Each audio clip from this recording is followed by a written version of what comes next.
کے دل سب سن رہے ہو آواز یہوہ دی، نہ پتھر مگر اپنا دل بناؤ تو سیویں، نہ پتھر مگر اپنا دل بناؤ تو سیویں۔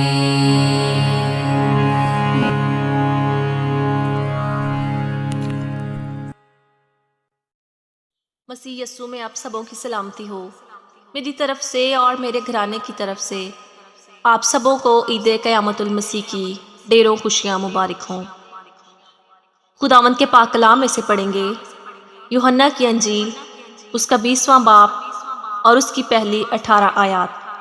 کلام خدا میں کچھ یوں مرقوم ہے: ہفتے کے پہلے دن مریم مگدلینی ایسے تڑکے کہ ابھی اندھیرا ہی تھا قبر پر آئی اور پتھر کو قبر سے ہٹا ہوا دیکھا۔ پس وہ شمعون پطرس اور اس دوسرے شاگرد کے پاس جسے یسوع عزیز رکھتا تھا دوڑی ہوئی گئی اور ان سے کہا کہ خداوند کو قبر سے نکال لے گئے اور ہمیں معلوم نہیں کہ اسے کہاں رکھ دیا۔ پس پطرس اور وہ دوسرا شاگرد نکل کر قبر کی طرف چلے اور دونوں ساتھ ساتھ دوڑے، مگر وہ دوسرا شاگرد پطرس سے آگے بڑھ کر قبر پر پہلے پہنچا۔ اس نے جھک کر نظر کی اور سوتی کپڑے پڑے ہوئے دیکھے، مگر اندر نہ گیا۔ شمعون پطرس اس کے پیچھے پیچھے پہنچا اور اس نے قبر کے اندر جا کر دیکھا کہ سوتی کپڑے پڑے ہیں اور وہ رومال جو اس کے سر سے بندھا ہوا تھا سوتی کپڑوں کے ساتھ نہیں بلکہ لپٹا ہوا ایک جگہ الگ پڑا ہے۔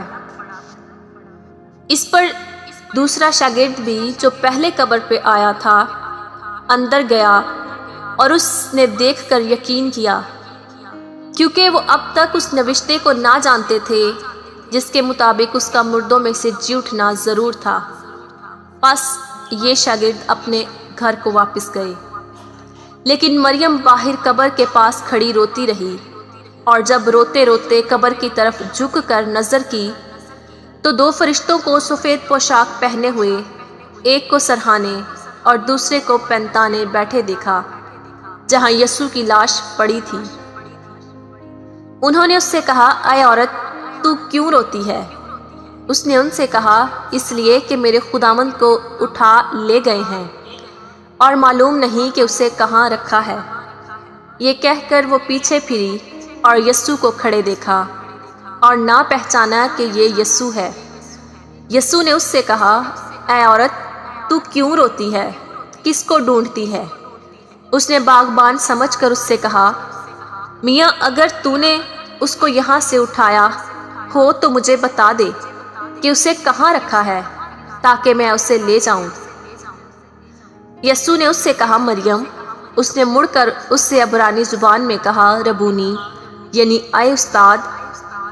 یسوع نے اس سے کہا، مجھے نہ چھو، کیونکہ میں اب تک باپ کے پاس اوپر نہیں گیا، لیکن میرے بھائیوں کے پاس جا کر ان سے کہہ کہ میں اپنے باپ اور تمہارے باپ اور اپنے خدا اور تمہارے خدا کے پاس اوپر جاتا ہوں۔ مریم مگدلینی نے آ کر شاگردوں کو خبر دی کہ میں نے خداوند کو دیکھا اور اس نے مجھ سے یہ باتیں کہیں۔ خداوند کے کلام کا پڑھا اور سنا جانا ہم سبوں کے لیے باعث برکت ہو، آمین۔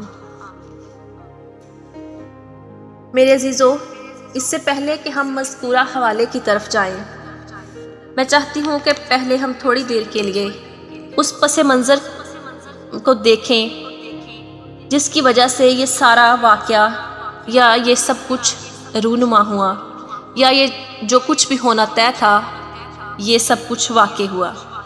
جیسے کہ ہم سب جانتے ہیں کہ یسوع مسیح کو جمعرات کی رات کو یہودا اسکریوتی نے گتسمنی باغ سے پکڑوایا۔